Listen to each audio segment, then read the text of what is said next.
Un homme empoisonné à Londres, un autre battu à mort à Moscou, une fraude de centaines de millions de dollars en Russie. Tout ça a déclenché une crise diplomatique internationale qui implique le Canada. C'est l'affaire Magnitsky. Mais d'abord, on peut presque plus s'en passer. Je vous parle du téléphone cellulaire. Mais savez-vous jusqu'à quel point une faille de sécurité rend nos téléphones vulnérables? On a perdu le contrôle. Le contrôle est perdu totalement sur le système de téléphonie internationale. Ce qu'on va vous montrer ce soir, c'est du jamais vu au Canada. La journaliste Brigitte Bureau et la réalisatrice Sylvie Robillard ont lancé un défi à des pirates informatiques, intercepter les conversations téléphoniques au sein même du Parlement canadien. Bienvenue à Enquête.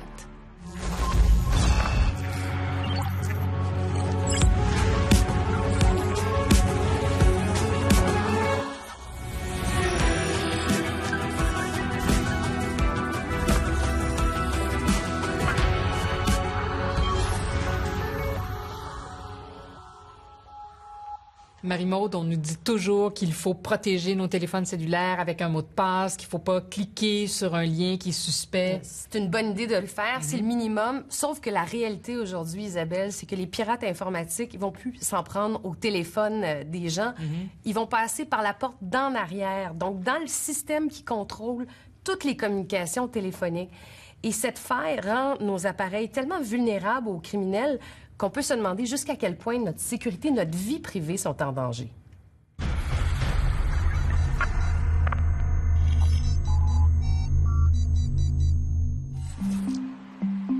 Pour nous aider à tester la sécurité des réseaux téléphoniques au Canada, nous nous sommes tournés vers un représentant des citoyens, un élu. Compte donner à la police plus de pouvoir pour accéder aux données personnelles des Canadiens. Le député néo-démocrate Mathieu Dubé de Belleuil-Chambly au Québec est vice-président du comité permanent de la sécurité publique et nationale. Monsieur Dubé a accepté qu'on essaie d'intercepter ces appels. Il n'avait jamais entendu parler des failles qu'on veut tester. Bonjour, Monsieur Dubé. Bonjour. Ça va bien? Ça va bien, vous aussi. Oui. Sa seule demande, acheter un nouveau téléphone qu'il utiliserait seulement avec des gens au courant de l'expérience. Bien, c'est un enjeu important, donc je suis bien heureux de pouvoir participer. Et je vois que vous êtes allé faire votre magasinage. Oui, bien sûr.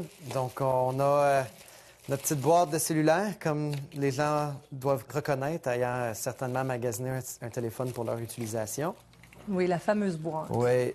Donc, on a choisi un modèle très standard, très abordable, mais Qui fait la job comme tout téléphone intelligent. Et vous êtes allé l'acheter aujourd'hui même. c'est exact. Donc, j'ai été moi-même en magasin, acheter le téléphone comme si c'était un téléphone pour mon utilisation personnelle bien normale. Je pense qu'on peut commencer nos tests. Bien sûr. Merci. Chaque fois qu'un abonné de la téléphonie mobile, comme M. Dubé, fait un appel, la communication est gérée par un système de trafic téléphonique qui s'appelle SS7, Système de signalisation numéro 7. C'est le système qui connecte entre eux les réseaux mobiles de la planète, y compris les réseaux des entreprises canadiennes. C'est grâce au SS7 qu'on peut faire des appels partout dans le monde sans interruption. Le SS7 fonctionne un peu comme une gare de triage, où les trains changent de voie ferrée pour aller dans une autre direction. De façon semblable, le SS7 dirige les appels vers les réseaux appropriés pour établir la communication. Mais un malfaiteur qui obtient un accès au SS7 peut détourner les communications et les intercepter. C'est qu'à partir de ce système, une personne peut accéder à n'importe quel réseau mobile de la planète s'il est mal sécurisé.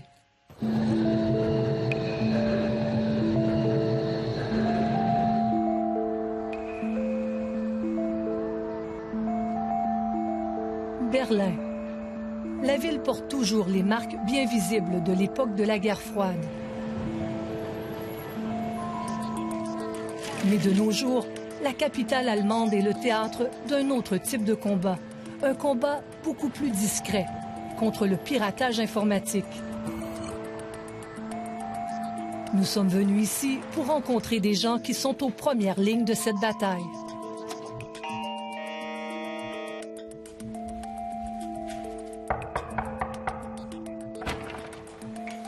Oh, hi. Welcome to Atala. Hi, nice to meet you, Karsten. Meet you too. Karsten Knoll est le fondateur de l'entreprise Security Research Labs à Berlin. L'ingénieur en informatique est reconnu comme l'un des spécialistes des failles des réseaux cellulaires. Ses collègues et lui tentent de déceler les brèches qui pourraient être exploitées par des criminels. Let me introduce you to the phone hacking expert who will be trying to do the phone inset for you today. This is Luca. Hi, Luca.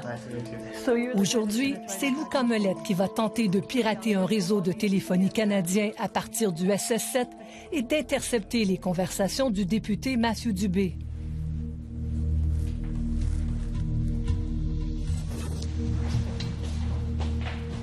Pour se faufiler dans le SS-7, pas besoin d'un arsenal sophistiqué. Tout ce qu'il lui faut, un ordinateur portable et le numéro de téléphone du député. À partir du numéro, le pirate peut trouver dans un répertoire l'IMSI de la carte SIM du téléphone, un numéro unique qui identifie l'usager. Avec l'IMSI en main, le pirate va faire un renvoi des appels vers sa propre ligne téléphonique avant de les transmettre au véritable destinataire.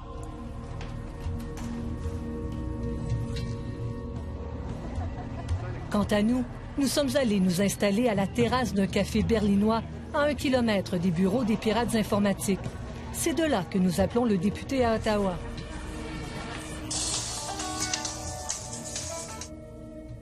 Oui, allô? Oui, bonjour, M. Dubé. C'est Brigitte Bureau de Radio-Canada. Ça va bien? Oui, bonjour, ça va bien, vous aussi? Oui, ça va très bien. Monsieur Dubé, avant d'aller plus loin, je voudrais m'assurer qu'on a toujours votre consentement pour enregistrer, pour intercepter vos communications, si évidemment les pirates informatiques y parviennent. Oui, bien sûr, je suis toujours très partant pour me prêter à l'exercice. Trouver un point très important relié à les enjeux. D'accord. Après cet appel, le député Dubé s'est déplacé vers les communes où il est attendu. Nous l'avons joint une seconde fois. Alors, on sait que la Chambre des communes siège en ce moment. Qu'est-ce qu'il y a d'important aujourd'hui sur la colline? Mais comme vous le savez, On jase beaucoup de l'ALENA. On sait qu'il y a des représentants des pays impliqués qui vont être présents à Ottawa. Donc, ça retire beaucoup d'attention. Et en même temps, on parle bien entendu du rapport du commissaire à la protection de la vie privée qui a déposé un rapport Qui démontre encore une fois les lacunes du système de paye Phoenix. Et on partage de l'information sensible des gens. I got you again. On n'est pas en mesure de payer les gens. Mais en plus, on traite Après la pause, le pirate a déjoué le système. Nous allons vous dire tout ce qu'il a trouvé.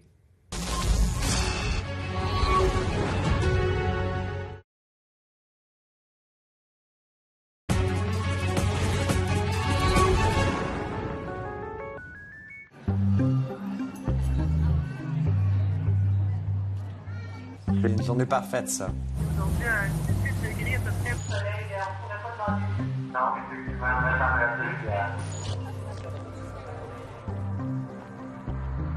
a Après avoir parlé au député fédéral Matthew Dubé, nous sommes de retour dans les bureaux du pirate informatique pour voir s'il a pu intercepter les appels. Oh well, you will see. OK.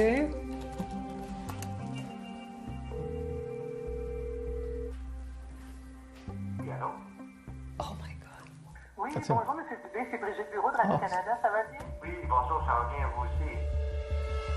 Mais mes conversations avec le député ne sont pas les seules qu'il a interceptées. Let's look at this. Oui, allô? Bonjour Mathieu, j'appelle faire un suivi par rapport à ton courriel. Je voulais peut-être qu'on envoie une lettre pour le Il a aussi intercepté un appel entre le député et son adjointe. Ça serait bien que le caucus... Un appel entre deux personnes à Ottawa, Local, yes. intercepté de Berlin. You're in Berlin and you're catching them. Yes. ensemble. Luca Melette a autre chose à nous montrer. And from the cell tower, I can get the location. Il suit les moindres déplacements du député Dubé depuis plusieurs jours, à partir de son seul numéro de téléphone et toujours en exploitant les failles du SS-7 dans le système de téléphonie mobile. Well, he landed in Toronto. De Berlin, le pirate a pu suivre, par exemple, un parcours du député de l'aéroport d'Ottawa à l'aéroport de Toronto. This is Hamilton. Et ensuite, jusqu'à Hamilton, dans le sud de l'Ontario. Il est aussi en mesure de le suivre en temps réel. So this is the area where the parliament is, I guess. So you know that right now he's in parliament. Yes. Il l'a repéré au Parlement. They could follow him at all times and know. Yes. Si quelqu'un voulait le suivre à la trace, il pourrait le faire. Yes, every time. Luca Mellette et Karsten Knoll de Security Research Labs à Berlin avaient déjà piraté des réseaux de télécommunications en Europe et aux États-Unis notamment. Mais c'était leur première expérience de piratage de fournisseurs canadiens. Le téléphone du député Dubé utilisait le réseau de Rogers. À notre demande, des téléphones branchés au réseau de Bell ont aussi été testés. Les deux fournisseurs de services les plus importants au Canada ont été piratés avec succès par ces experts. Les deux réseaux canadiens que nous avons testés ont adopté environ 10% des mesures de sécurité pour se protéger contre des attaques via le SS7. Ils se protègent contre le type d'attaque qui était populaire il y a peut-être 5 ans. Mais le monde des pirates criminels a évolué. Pour plusieurs réseaux dans le monde, incluant Rogers et Bell, il reste 90% du travail à faire pour les sécuriser.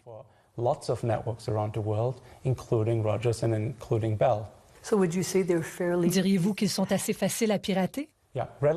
Oui, si on les compare à d'autres réseaux en Europe et ailleurs dans le monde, ils sont faciles à pirater.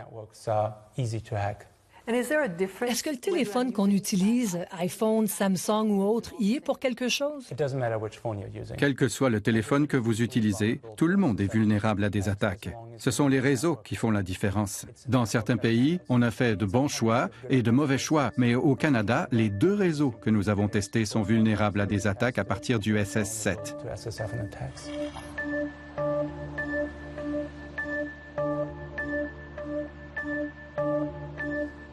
Il n'y a pas que la classe politique qui soit vulnérable aux failles du SS7 dans le système de téléphonie mobile. Plus tôt cette année, de simples citoyens ont appris à la dure qu'ils pouvaient aussi en être victimes. En se levant un matin, des clients de la société de téléphonie allemande O2 Telefonica ont découvert que leur compte en banque avait été vidé. C'est Hakan Tanriverdi, journaliste spécialisé en technologie pour un quotidien de Munich en Allemagne, qui a eu cette primeur. Pour la première fois, un crime impliquant les failles du SS7 était révélé au grand jour.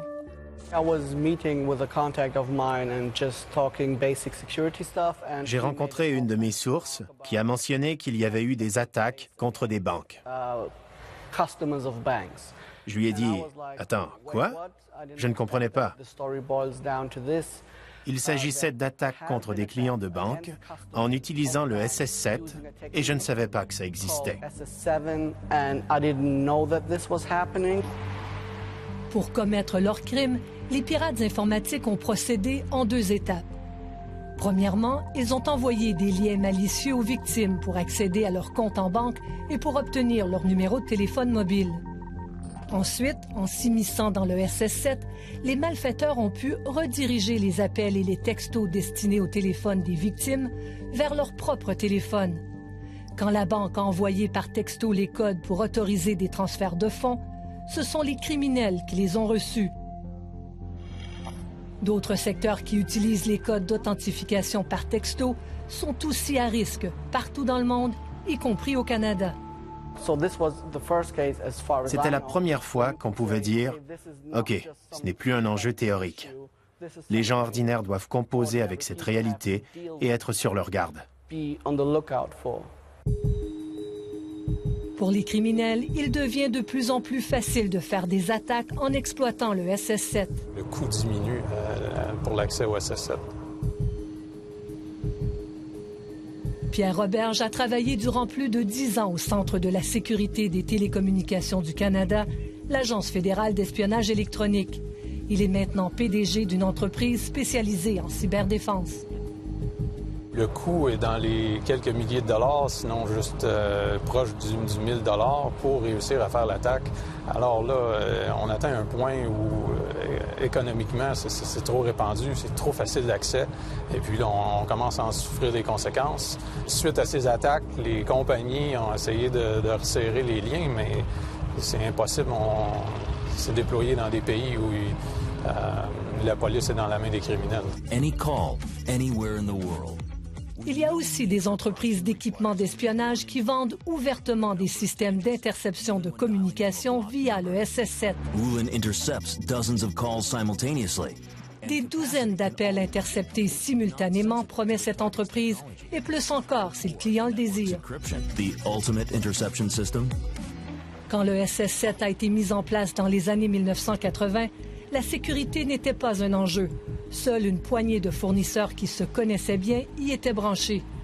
Aujourd'hui, environ 800 fournisseurs de services téléphoniques partout dans le monde, y compris des pays corrompus, ont accès au SS-7, et c'est sans compter des centaines d'autres entreprises de secteurs connexes. Ça donne des mauvais frissons dans le dos. Hein? On a perdu le contrôle. Le contrôle est perdu totalement sur le système de téléphonie international. C'est épeurant. C'est très épeurant.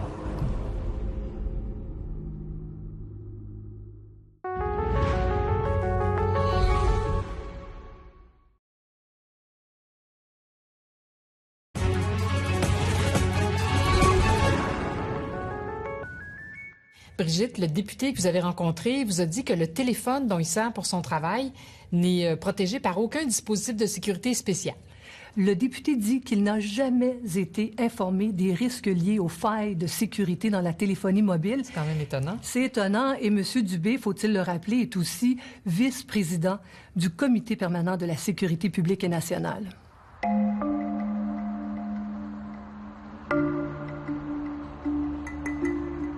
De retour au Canada, nous nous rendons voir le député fédéral Mathieu Dubé.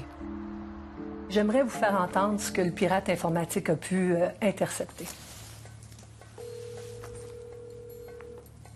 Oui, allô? Oui, bonjour, M. Dubé, c'est Brigitte Bureau de Radio-Canada, ça va bien? Oui, bonjour, ça va bien. Pas de bon sens.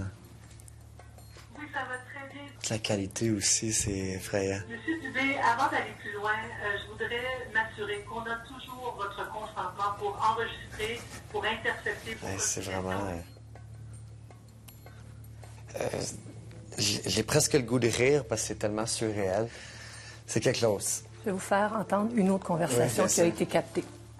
Comme vous le savez, on parle beaucoup de l'ALENA. On sait qu'il y a des représentants des pays impliqués qui vont être présents à Ottawa.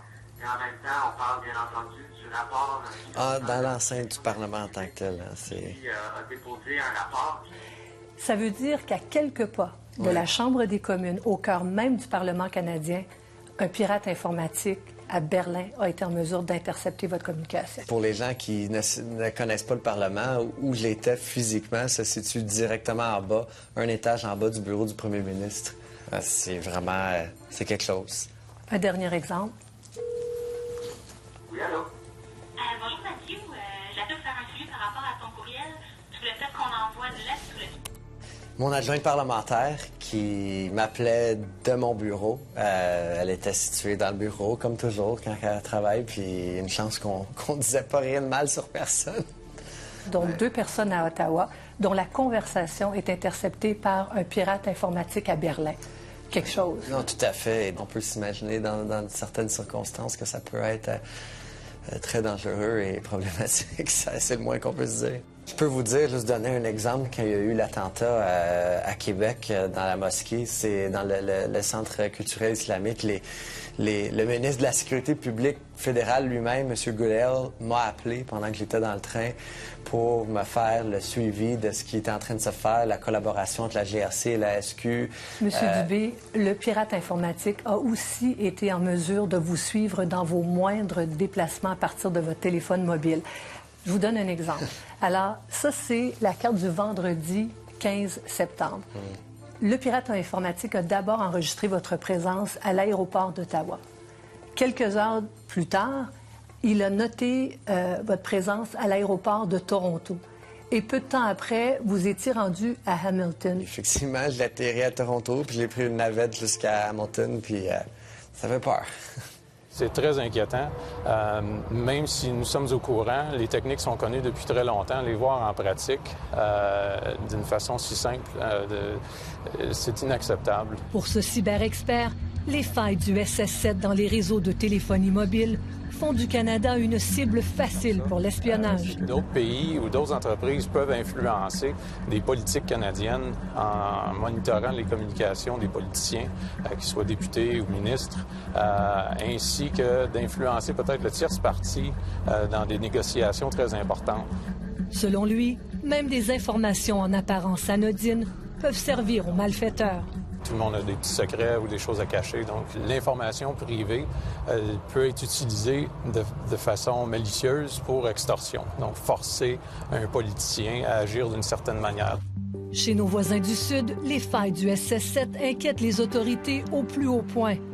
Homeland Security, le département américain de la sécurité intérieure, a publié un rapport en avril dernier où on peut lire: le SS-7, utilisé dans tous les réseaux de téléphonie mobile, est vulnérable à l'écoute électronique, la géolocalisation, le déni de service et la fraude.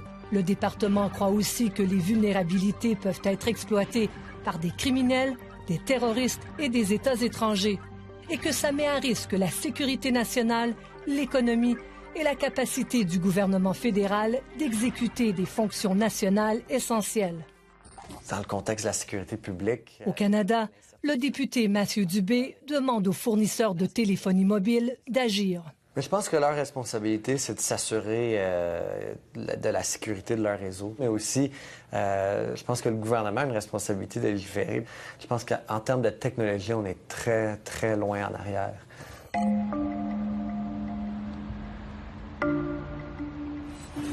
Rogers et Bell ont refusé de réagir au fait qu'on soit parvenu à infiltrer leur réseau. Ils refusent aussi de dire pourquoi ils n'informent pas leurs abonnés des risques possibles. Ils s'en tiennent à des généralités. Dans un courriel, Rogers soutient que la protection de ses clients est prioritaire et qu'il adopte sans cesse les technologies les plus avancées liées au SS-7. De son côté, Bell écrit qu'il travaille avec des groupes internationaux et le gouvernement fédéral afin de gérer les risques de sécurité du SS-7. Mutisme aussi de la part des autorités responsables de protéger le gouvernement du Canada contre des cyberattaques. Dans un courriel, le Centre de la sécurité des télécommunications, le CST, reconnaît que les problèmes de sécurité du SS-7 sont connus depuis une dizaine d'années et dit qu'il travaille activement avec l'industrie des télécommunications pour en atténuer les risques. Quant à lui, le ministre de la Sécurité publique, Ralph Goodale, s'est refusé à tout commentaire, s'en remettant au CST. Au fil des ans, on a vu différentes brèches de sécurité, mais rien de comparable à l'envergure et à la persistance des failles du SS-7. Des milliards de personnes en sont affectées depuis de nombreuses années. Il n'y a aucune autre faiblesse informatique qui a survécu aussi longtemps, tout en affectant un aussi grand nombre de personnes. En informatique, on est habitué à des failles et elles sont réparées rapidement. Chaque mois, on améliore nos ordinateurs. Eh bien, les réseaux téléphoniques n'ont pas été améliorés depuis les années 80. Ce qui est surtout épeurant dans tout ça, c'est que malgré le sentiment que ça donne, je le sais que dans ma vie personnelle et dans ma vie professionnelle, ça serait extrêmement difficile de fonctionner sans ça. Donc, quelle est l'alternative? Je ne le sais pas et c'est ça qui est surtout épeurant. La technologie nous est souvent présentée comme un outil de la démocratie et de la liberté. Mais quand nos moindres communications et déplacements peuvent être épiés, à notre insu, on est en droit de se demander si cette liberté n'est en fait qu'une façade.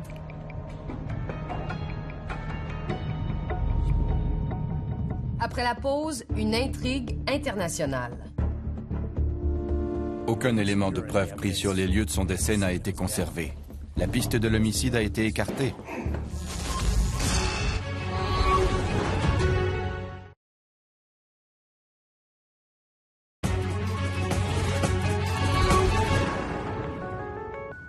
Londres, Moscou, Ottawa, tous liés par un même scandale de corruption. Ce soir, en collaboration avec la CBC, une intrigue digne d'un roman d'espionnage à la John le Carré.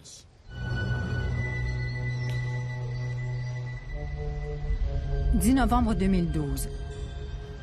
Dans un quartier cossu en banlieue de Londres.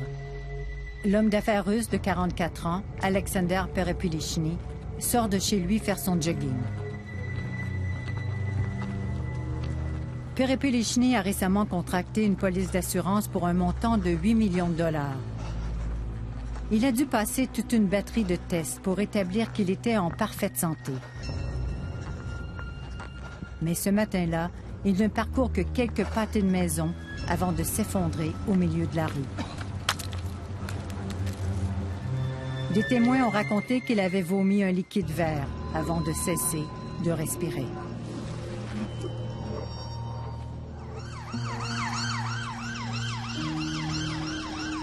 Arrivés sur place, les policiers écartent d'emblée l'hypothèse d'une mort suspecte. Et pourtant... Alexander Perepelichny, c'est un homme clé dans un scandale international qui a complètement bouleversé les relations entre la Russie et plusieurs pays, dont le Canada. C'est un dossier où la corruption a permis à des criminels de la mafia et à des membres du gouvernement russe de voler des millions de dollars du trésor public. Et toute cette affaire commence par l'histoire d'un homme, Sergueï Magnitsky.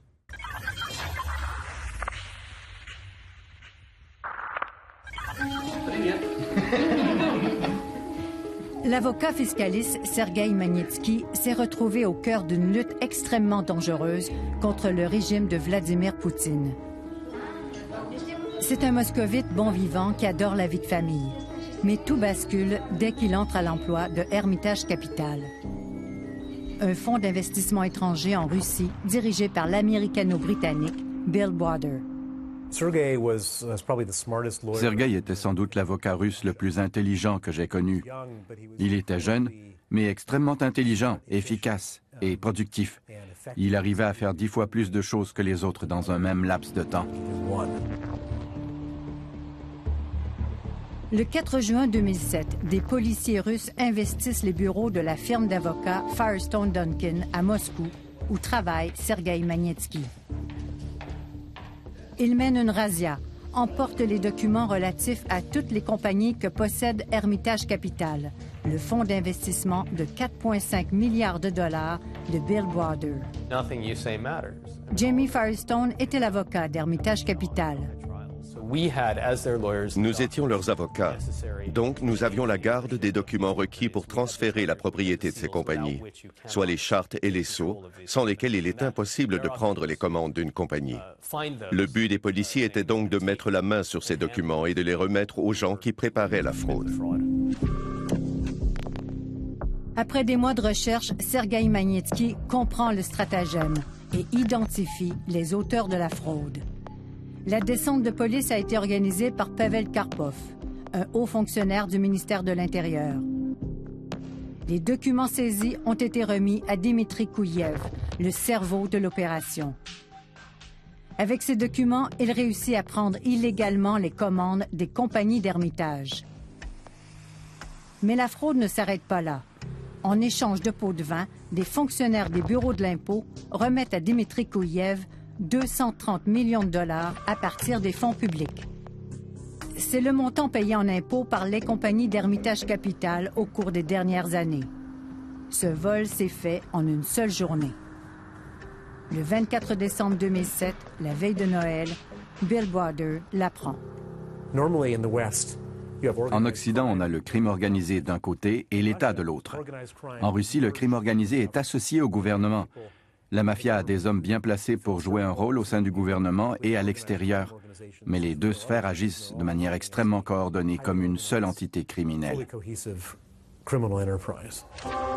Sergueï Magnitsky documente de façon méticuleuse tous les détails de cette fraude. Il porte plainte devant les tribunaux et dépose ses preuves à la Cour. Mais le 24 novembre 2008, il est arrêté par les mêmes agents de police contre lesquels il a témoigné.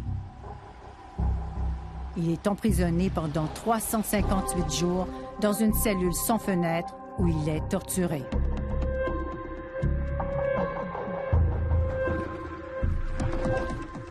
Ce geôlier exige qu'il se rétracte. Magnitsky refuse. Quand il tombe malade d'une pancréatite, il ne sera pas soigné.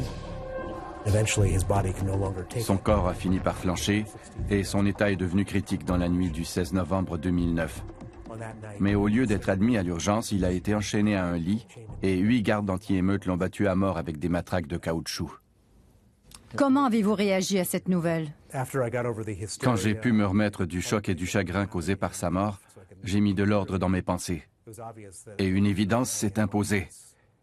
À l'avenir, une seule chose importait, mettre de côté toutes mes autres activités pour consacrer mon temps et mon énergie à traquer les gens qui l'ont tué. Je veux les traîner devant la justice.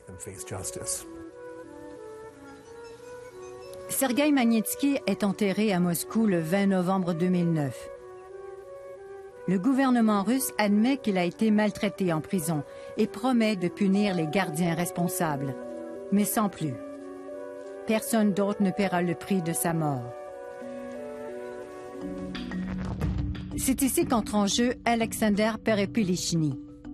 Il était le conseiller financier des fonctionnaires russes impliqués dans la fraude. Il les a aidés à placer l'argent volé. Mais ces fonctionnaires ont perdu beaucoup d'argent dans les placements qu'il avait recommandés.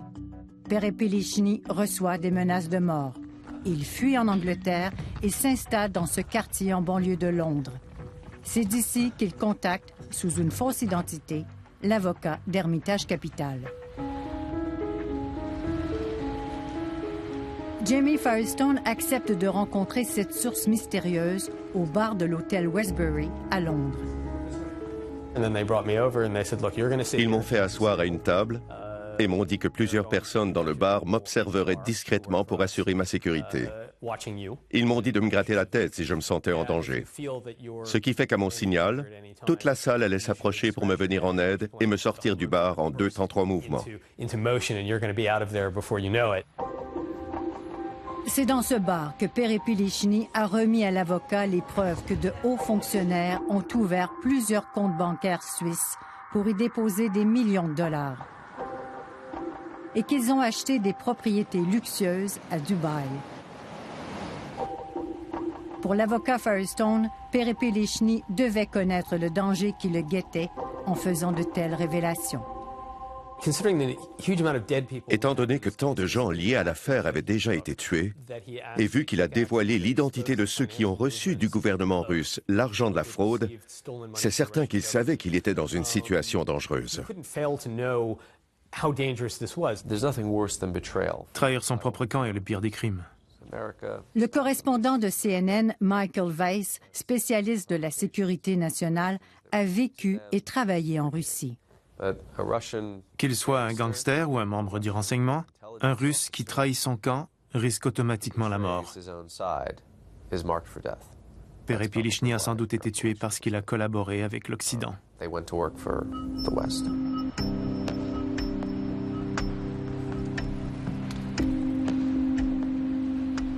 Une enquête du coroner a été ouverte à la cour de Old Bailey à Londres.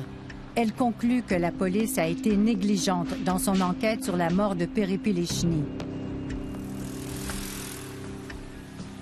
Perepilichny était à Paris 48 heures avant de mourir. Il a passé son week-end au Bristol avec son amante Elmira Medinska.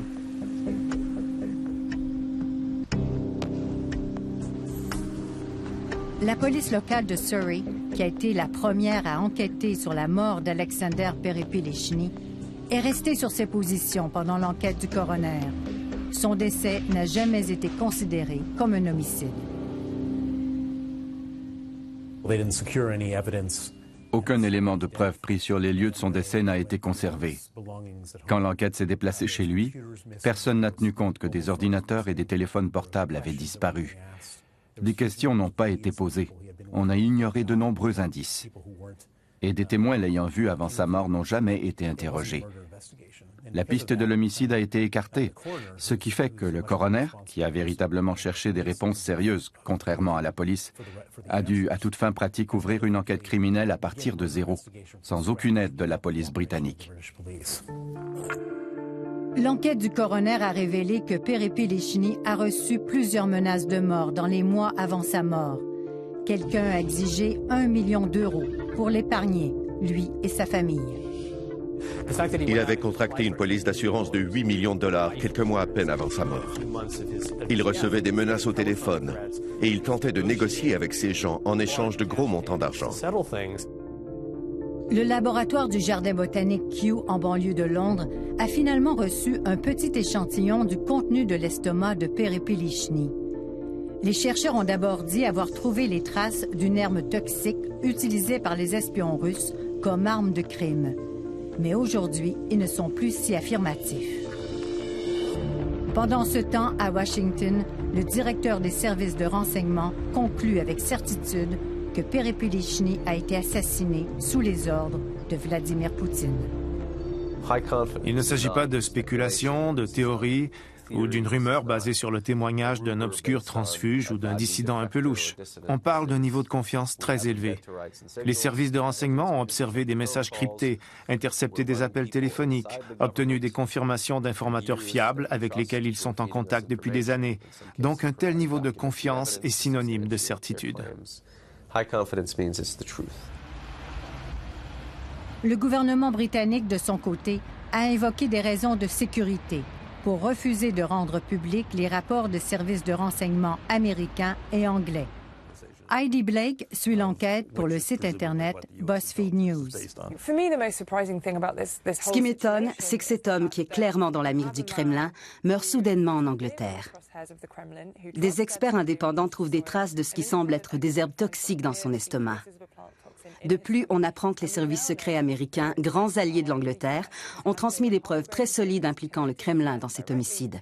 Pourtant, notre gouvernement persiste à dire qu'il n'y a rien de suspect ici et la police refuse de relancer l'enquête.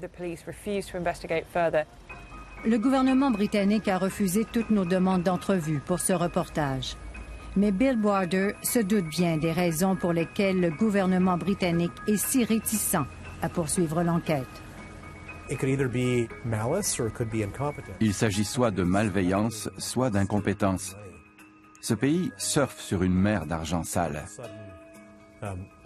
Alors, si on se met tout à coup à enquêter sur des assassinats de ressortissants russes à Londres et qu'on reconnaît que ces meurtres sont téléguidés par le Kremlin, cela risque de réduire le flot d'argent sale à destination de l'Angleterre.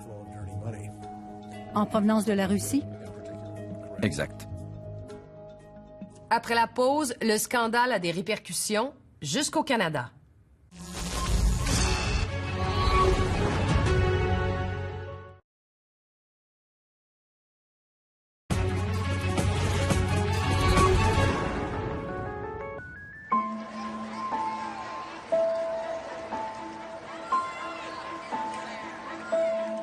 Bill Browder a consacré 8 ans de sa vie pour que justice soit faite pour Sergueï Magnitsky.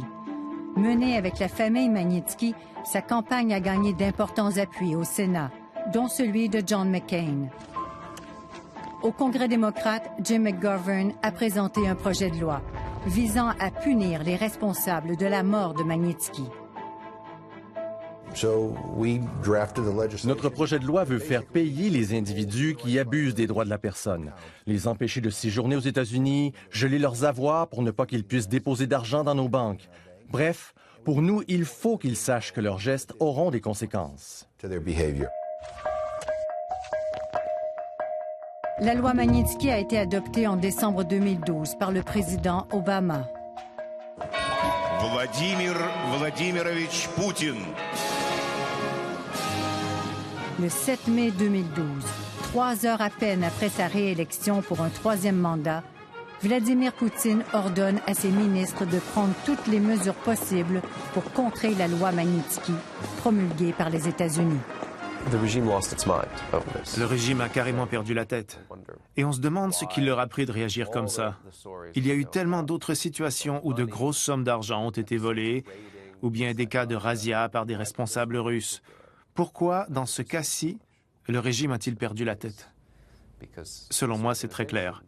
L'organisation derrière ce vol était très proche du cœur du pouvoir, plus que ce qu'on croyait au départ, et plus que ce que Sergueï s'imaginait au tout début de son enquête.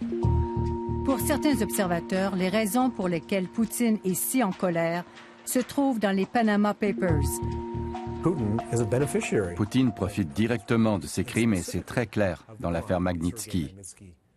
Nous avons établi qu'une partie des 230 millions de dollars que Sergueï Magnitsky a mis au jour au prix de sa vie s'est retrouvée entre les mains d'une personne qui, d'après les Panama Papers, a reçu 2 milliards de dollars pour le compte de Poutine. En réaction à la loi Magnitsky, Poutine annule un programme permettant aux familles américaines d'adopter des orphelins russes handicapés.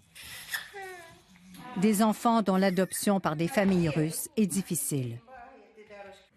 Quand leurs intérêts personnels sont menacés, ils réagissent en punissant les enfants russes, les orphelins russes, qui n'ont aucune protection. Le dissident Vladimir Kara-Murza a lui aussi été victime d'un empoisonnement mystérieux. Il a failli mourir après avoir passé 5 jours dans le coma. Je crois que ça fournit une belle image du caractère moral du régime de Vladimir Poutine. L'affaire Magnitsky fait désormais partie de l'enquête du procureur spécial sur les liens entre Moscou et le clan Trump. Le 9 juin 2016, en pleine campagne présidentielle américaine, des représentants russes rencontrent secrètement le fils de Donald Trump. Ils offrent l'aide de la Russie à la campagne de Trump s'il promet d'annuler la loi Magnitsky. Quand des mois plus tard, la rencontre est ébruitée, Donald Trump soutiendra qu'il n'a été question que du programme d'adoption des enfants russes. Quand les gouvernements occidentaux parlent des droits de l'homme, de la démocratie, quand ils font des déclarations retentissantes, les gens au Kremlin s'en fichent pas mal. C'est en visant leur portefeuille et leur intérêt personnel qu'on gagne leur attention. Ça m'a confirmé que nous avions trouvé le point sensible, le talon d'Achille du régime Poutine. La loi Magnitsky touche à ce qui compte le plus pour lui, au point de tenter de passer par Donald Trump Jr. pour atteindre son père. C'est énorme. Bill Browder s'est rendu à plusieurs reprises à Ottawa pour inciter le Canada à suivre l'exemple américain. Parce qu'après tout, 14 des 230 millions de dollars issus de la fraude ont été retrouvés dans des comptes de banque au Canada. Le 4 octobre dernier, la Chambre des communes a adopté à son tour la loi surnommée Magnitsky. La famille et les amis de Sergueï Magnitsky souhaitent que d'autres pays promulguent des lois semblables pour faire comprendre à Moscou que les abus des droits de la personne seront désormais sanctionnés.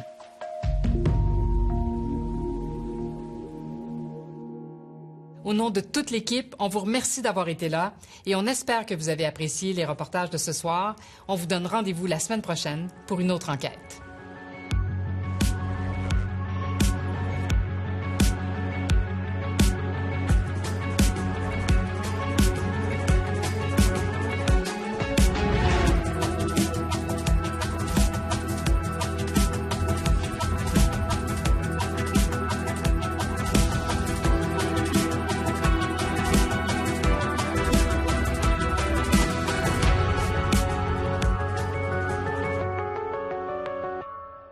Crédible, vérifiée, pertinente.